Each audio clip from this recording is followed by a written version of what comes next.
Really boiling. Welcome back to the deep dive. We are taking a mountain of clinical data, really boiling it down and giving you the essential roadmap for your practice. That's the goal. Today, we are putting on our critical thinking hats and diving deep into the musculoskeletal system. But look, this is not your basic anatomy lecture. Exactly. No, this deep dive is hyper-focused on the nursing implications. We are sort of bypassing the names of every single tendon and bone. Right. To focus on why the MSK system is such a crucial, rapid indicator of a patient's overall stability. People often mistake it for just, a mechanical structure. Yeah, levers and pulleys.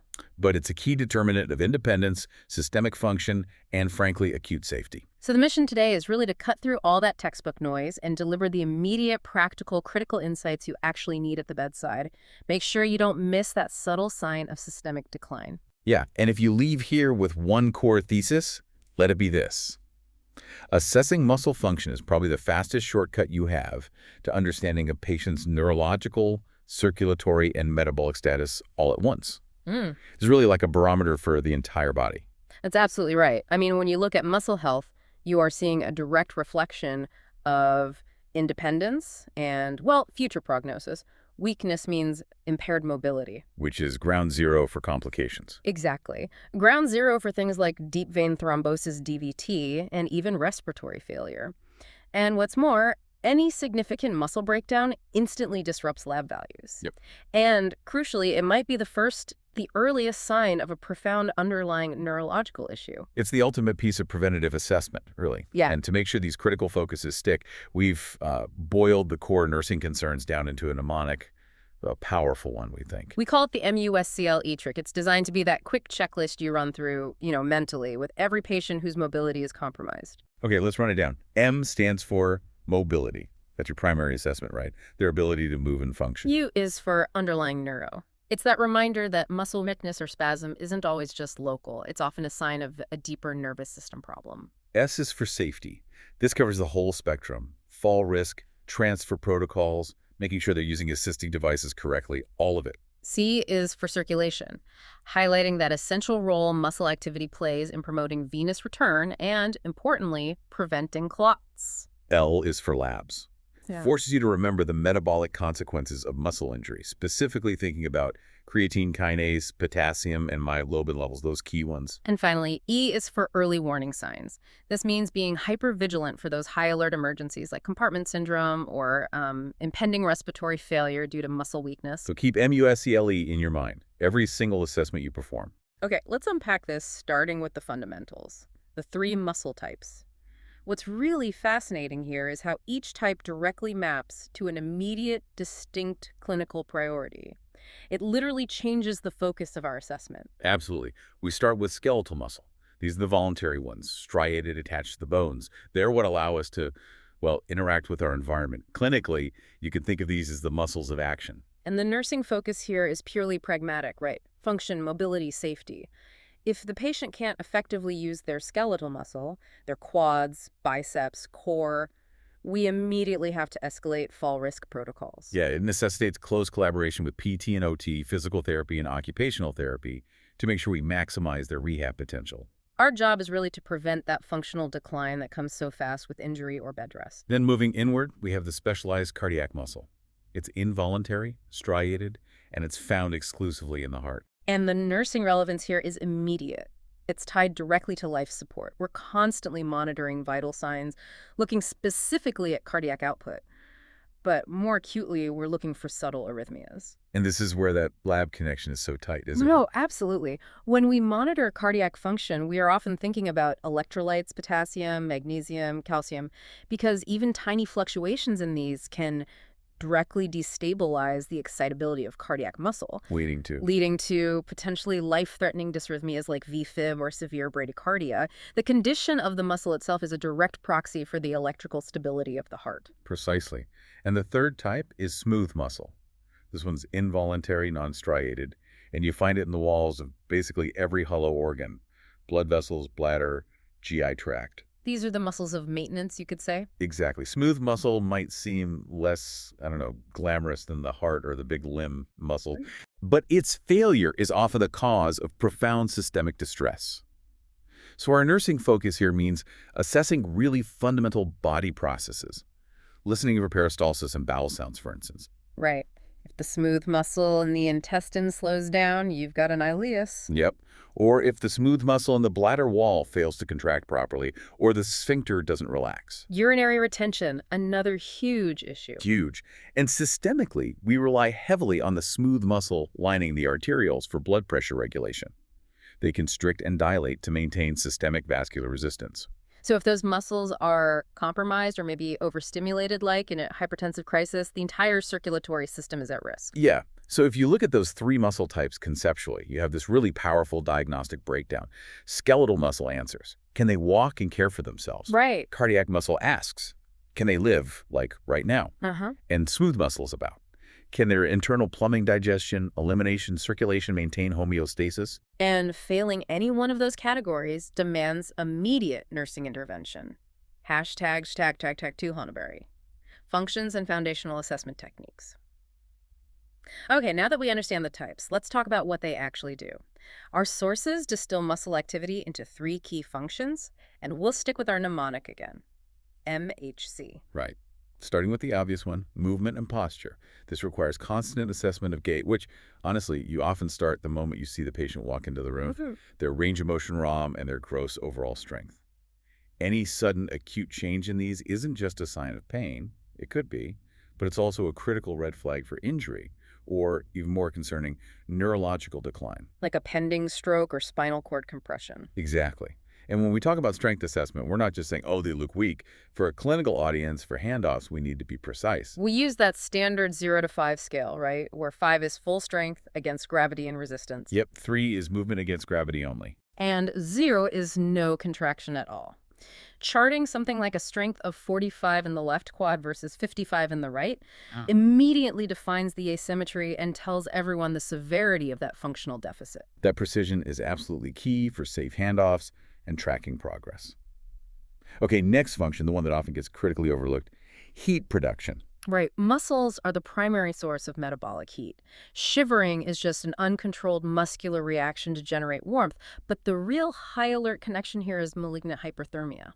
Let's go granular on that because it is a true terrifying emergency. It really is. Malignant hyperthermia, it's this severe, life-threatening reaction, often triggered by inhaled anesthetics or succinylcholine, where there's this massive, uncontrolled release of calcium inside the muscle cells. The body's metabolism just goes into overdrive. And clinically, the signs are frighteningly rapid. You see unexplainable tachycardia, generalized muscle rigidity, especially in the jaw and limbs.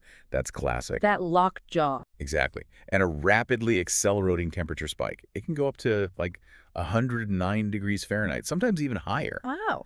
Because this involves such profound muscle activity, the absolute nursing priority is immediate cooling measures. And getting dantrolene ready, that's the specific muscle relaxant antidote. And this ties directly back to E for early warning signs in our MUSCLE framework. You have to recognize it fast. Instantly. Okay, finally, the C is circulation and digestion. We know smooth muscle manages a lot of this, but skeletal muscle also contributes significantly, right? By moving blood and lymph back towards the core. Yeah, the muscle pump action. So our indicators here include baseline bowel sounds, making sure they have adequate urine output, and critically checking that peripheral perfusion status cap refill time, quality of peripheral pulses. So think about it. An immobile patient loses the movement function. Right. Which immediately compromises the circulation function, spiking their DVT risk, and ultimately impacts their metabolic rate, affecting heat regulation too. You just can't isolate muscle function from overall homeostasis. It's all connected. Speaking of movement, let's drill down into muscle contractions themselves, because this really dictates our rehabilitation strategy and, importantly, our patient education. Okay, 2 main types. First, isotonic contractions. These involve movement and tension. Either concentric, where the muscle shortens like, lifting a cup. Bicep curl. Exactly. Or eccentric, where it lengthens under control, like carefully setting that cup back down. These are the movements needed for basically all activities of daily living, ADLs. We have to encourage them immediately during rehab when it's safe. Then you've got isometric contractions. This is where the muscle generates tension without changing length. Think holding a plank position or pushing against an immovable wall. Right. They're excellent for maintaining static strength, and PT uses them heavily in early rehab. However, Hmm. big caveat here, they carry a major safety warning, especially for our cardiac patients. Yeah, explain that risk. Because isometric contraction often involves straining and, crucially, breath holding the Valsalva maneuver. Hmm. It can cause a sudden, sharp, and potentially dangerous spike in blood pressure. So if you have a patient with unstable angina or severe heart failure, encouraging them to push hard against resistance is probably contraindicated. So nurses have to constantly monitor BP during these kinds of exercises? Absolutely. That distinction is paramount. Yeah. And now, let's face the sad reality of hospitalization. Patients on bed rest suffer alarming muscle atrophy and circulatory stagnation, and it happens extremely quickly. It really does. So our primary nursing defense is preventative isometric care. Totally. We rely on the patient, even if they're fully immobilized, to perform simple isometric actions. Hmm. This includes those famous ankle pumps. Gotta do the ankle cuff. You gotta do them. They prevent DVT by squeezing that venous blood back toward the heart, or having them just squeeze a rolled towel or a pillow between their knees or hands. These static tensions are genuine lifesavers. And here's where our little trick comes in handy. I stay in bed, okay? Nice. These are the fundamental preventative exercises they can usually safely perform when mobility is strictly restricted. It helps maintain some strength and circulation without needing joint movement. Okay, finally for this section, let's talk assessment language. Our sources demand precision here. If we're describing movement, we absolutely must use the correct anatomical terms, not just for clarity, but for charting compliance too. Right. Flexion and extension are essential for charting range of motion. Did the patient flex their hip past 90 degrees? Did they achieve full extension of the elbow? This is crucial for tracking progress against PT goals. Next up, abduction and adduction. Abduction is moving away from the midline, adduction is moving toward it. And for the nurse, this matters most when we're discussing mobility restrictions. Like a patient post-hip replacement has strict hip abduction precautions, right? They can't move their leg out. Exactly. So charting limited abduction isn't just stating a fact, it's a direct indicator that they need significant help to navigate even small spaces, which of course directly impacts their fall risk. And the final pair, supination and pronation. This relates to rotating the forearm and hand. Can they turn the palm up supination, like holding soup, Or accepting change. and turn the palm down pronation, like pouring it out, or saying no? This is such a critical component of a rapid neurological exam. Especially in a stroke assessment. Unilateral weakness, or that impaired pronation, the pronator drift, can be an early, subtle sign of upper motor neuron damage. Very important check. Okay, let's systematically move through the body now, because where the weakness is located dictates entirely different nursing priorities and interventions. It's not all the same. Good plan. Starting with the head and neck, the key muscles we're thinking about here are the sternocleidomastoid, those big neck muscles, and the complex network of facial muscles. Assessment here is often a quick but really powerful cranial nerve check. Can the patient wrinkle their forehead, smile symmetrically, chew vigorously, and crucially, can they swallow effectively? And the nursing diagnoses linked here aren't just about impaired physical mobility. Critically, it's risk for aspiration. Help us understand that link a bit more clearly. What specific cranial nerve deficit are we usually worried about when we flag aspiration risk during an MSK assessment? Yeah, good question. We're immediately thinking about cranial nerves NIX, X, and 12. That's glossopharyngeal, vagus, and hypoglossal. They control the motor functions of the tongue, pharynx, and larynx. The swallowing mechanics. Exactly. So weakness you might notice in the face or neck muscles like the sternocleidomastoid could indicate a central lesion that's also affecting the swallow reflex. If they can't manage their saliva well or they have a weak cough, Then we need to act fast. immediately Yeah. elevate the head of the bed, initiate swallow screens per protocol, maybe make them MPO temporarily, and definitely have suction ready at the bedside. Okay. Moving down to the upper body. The pecs, deltoids, biceps, triceps. The strength here really determines if the patient can manage their basic activities of daily living. This is where true independence often resides, isn't it? If these muscles are weak, a patient simply cannot pull themselves up in bed, feed themselves, or dress themselves. So the nursing intervention has to be active engagement and support. We must encourage active range of motion constantly, but also ensure we're providing the correct level of support. Right. Not doing too much for them. Exactly. Maybe it's a bedside trapeze so they can reposition independently. Maybe it's a specially designed rocker knife for cutting food, or an overhead sling for shoulder support. Just doing everything for the patient starts that detrimental cycle of rapid disuse atrophy. Good point.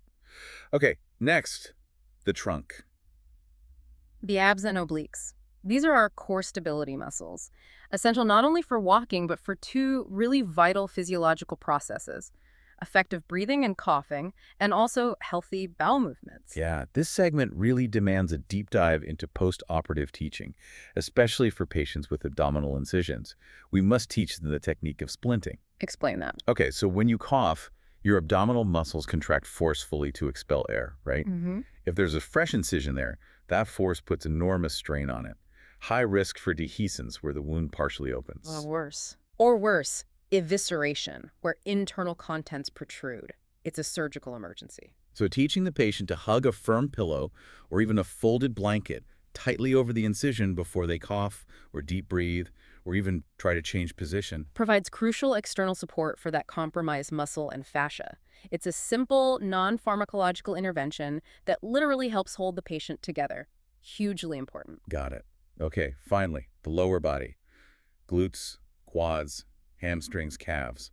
This is the cornerstone of ambulation, transfers, and maybe above all, fall prevention. The associated nursing diagnoses here are crystal clear. Risk for falls and impaired mobility. No ambiguity. And our interventions have to be immediate and aggressive safety measures, standardized across the unit. This means things like mandatory bed alarms for high-risk patients. Ensuring footwear is non-stid, always. Never attempting a transfer without a properly fitted gait belt and knowing how to use it correctly. Right. And initiating a prompt, sometimes even stat PT consult, to establish a baseline transfer plan and get their recommendations. You know, we often hear nurses just chart, the patient is weak. But lower body strength is probably the biggest predictor of where that patient goes next, home or rehab. There are studies showing functional assessments like the 30-second chair stand test. Seeing how many times a patient can stand up from a chair in 30 seconds without using their arms is more predictive of discharge success than almost any other single metric. If they fail that test, they are highly dependent and definitely high risk for falls. It tells you a lot. All right, let's shift gears a bit into the high alert, sometimes life-saving clinical scenarios we encounter every day with the MSK system, starting with common soft tissue injuries. Okay.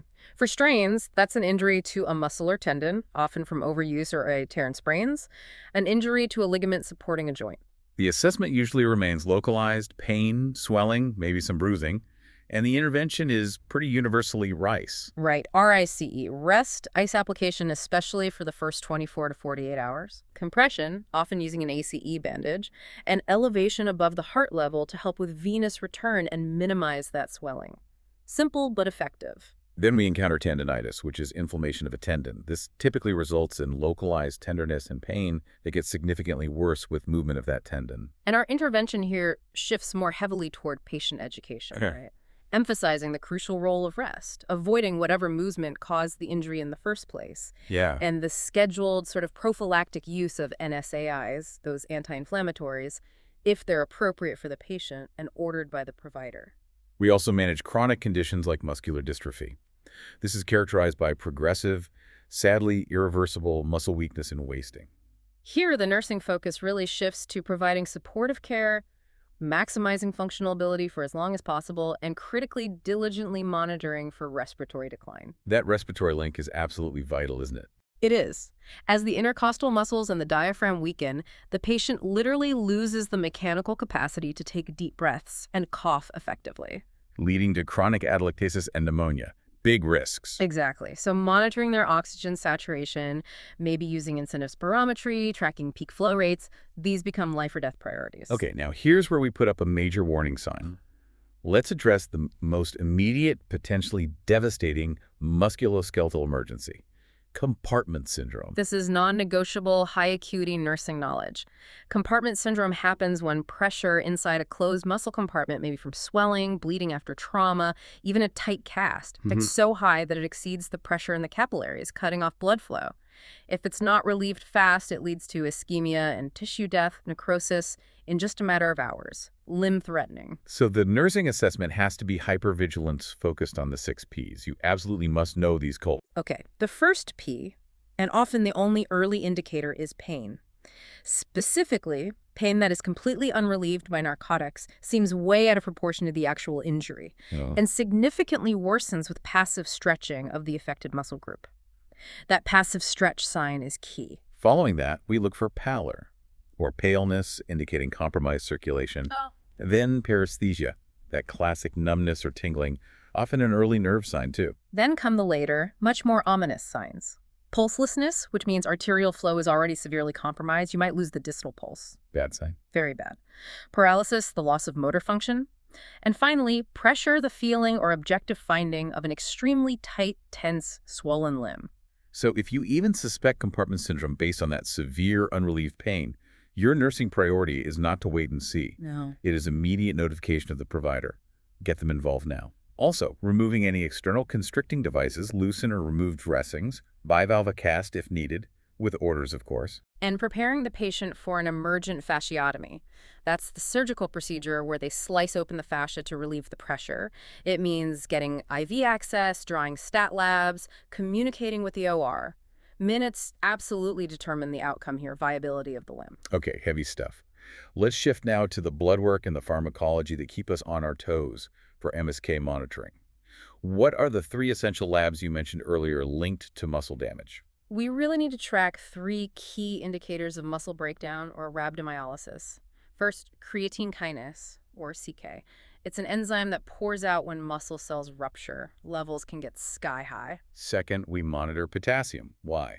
Because when muscle cells lyse, all that intracellular potassium gets dumped into the bloodstream. Leading to hyperkalemia, which, as we discussed with cardiac muscle, is potentially life-threatening for the heart, can cause fatal arrhythmias. And the third one, critically. Myoglobin. Myoglobin is a protein released from severely damaged muscle. It's a large molecule. When it floods the bloodstream, It heads for the kidneys. exactly. It travels to the kidneys, where it can precipitate in the renal tubules, basically clogging them up and causing acute tubular necrosis, or ATN. This whole cascade, massive muscle breakdown leading to kidney failure, is rhabdomyolysis. And that detail is critical for clinical management.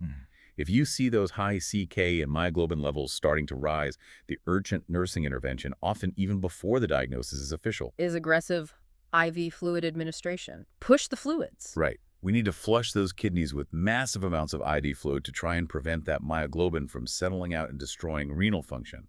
Hydration is key. Okay, let's talk quickly about medications that pose specific risks to the muscular system. First, the common muscle relaxants, baclofen, cyclobenzaprine, etc. While they're great for acute spasms, They often cause pretty profound sedation and impaired coordination. Drowsiness is a huge side effect. so the nursing implication is crystal clear. Muscle relaxants often equate to high fall risk. Strict bed alarms, documented side rail usage according to policy, meticulous transfer assistance, these become mandatory every single time. You have to factor that med into your S for safety thinking. Absolutely. Another huge clinical alert involves statins, the HMG-CoA reductase inhibitors, used everywhere for cholesterol reduction. Lipitor, Crestor, all those. Right. Statins carry a low but very real risk of causing myopathy, muscle pain, and in severe cases, leading to rhabdomyolysis. So if a patient on a statin starts reporting new, severe, unrelenting muscle pain, especially in large muscle groups like the thighs or shoulders, Nurses must immediately flag this to the provider. Be ready to draw those CK and myoglobin labs. You are often the frontline defense against drug-induced kidney failure in this scenario. Don't dismiss that pain complaint. good point. And finally, neuromuscular blockers. These are the powerful paralytics like vecuronium or rocuronium. They temporarily block the release of acetylcholine right at the neuromuscular junction. Completely eliminating muscle contraction, including the diaphragm. Exactly. Because these drugs eliminate the patient's ability to breathe independently, they are typically restricted to the ICU setting or the operating room. And they require continuous, often invasive monitoring of respirations and guaranteed airway protection.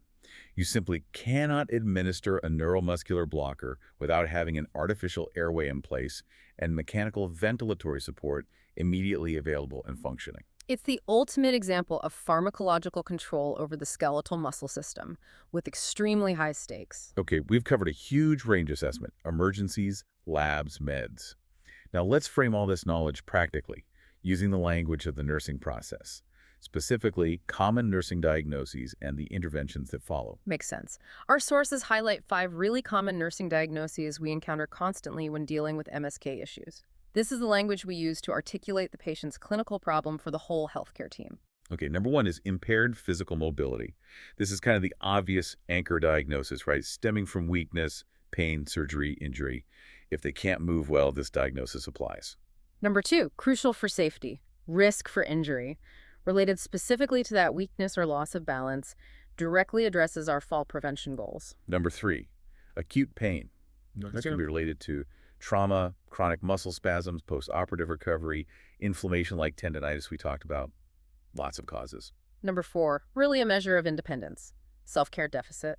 If they lack the strength in their trunk or upper extremities, they simply cannot perform basic ADLs like hygiene, dressing, or feeding themselves. And number five, which often stems directly from immobility. Risk for impaired skin integrity. Why this one?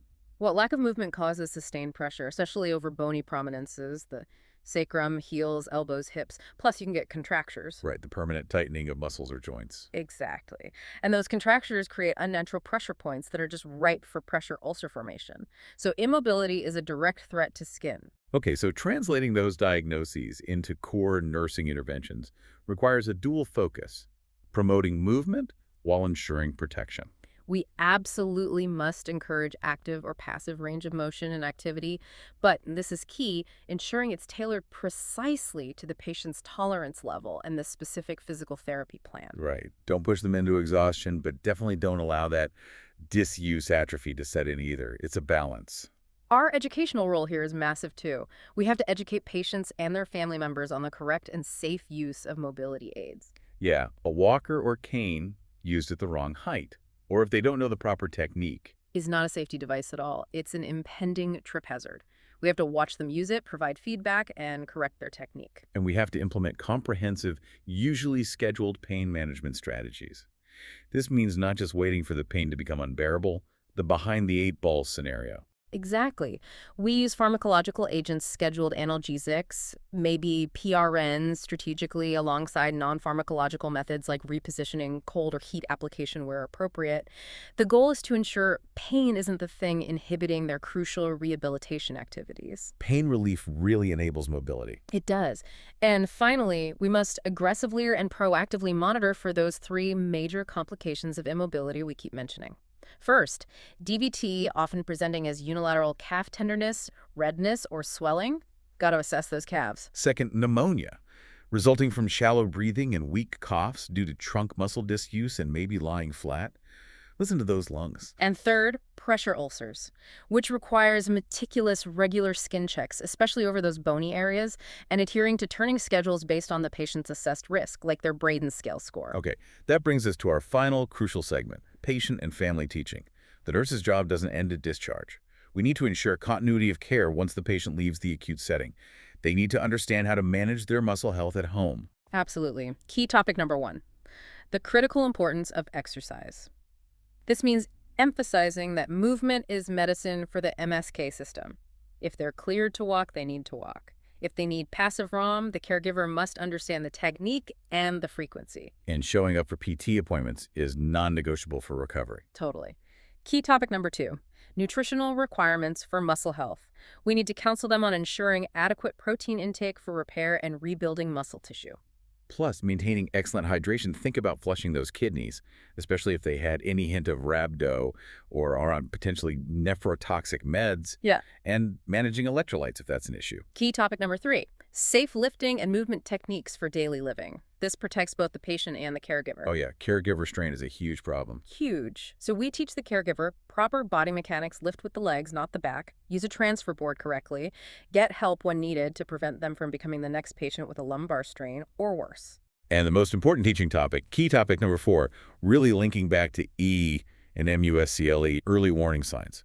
They need to know how to identify signs of serious complications and exactly when to call for help or go to the ER. We teach them that new, severe chest pain could be many things, including a pulmonary embolism from a DVT, and it's always an emergency. Call 911.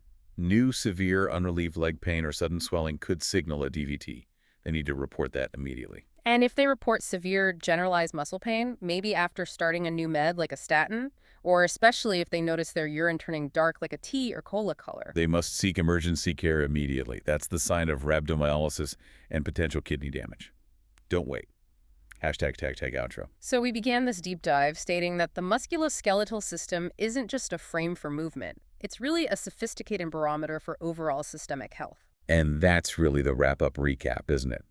Comprehensive MSK assessment is your essential shortcut to recognizing systemic issues early and preventing major complications, everything from DVT and respiratory compromise to acute kidney injury. Using that MUSCIE framework provides you with the specific tools to do exactly that, ensuring patient safety and optimizing their outcomes. Assessing their ability to abduct their leg isn't just checking ROM, it's assessing their fall risk. Assessing their chest wall movement and effort isn't just watching them breathe, it's assessing their respiratory muscle function. And assessing that unrelenting pain, distinguishing it from expected pain, can lead you directly to a potentially limb-saving, life-saving intervention for compartment syndrome.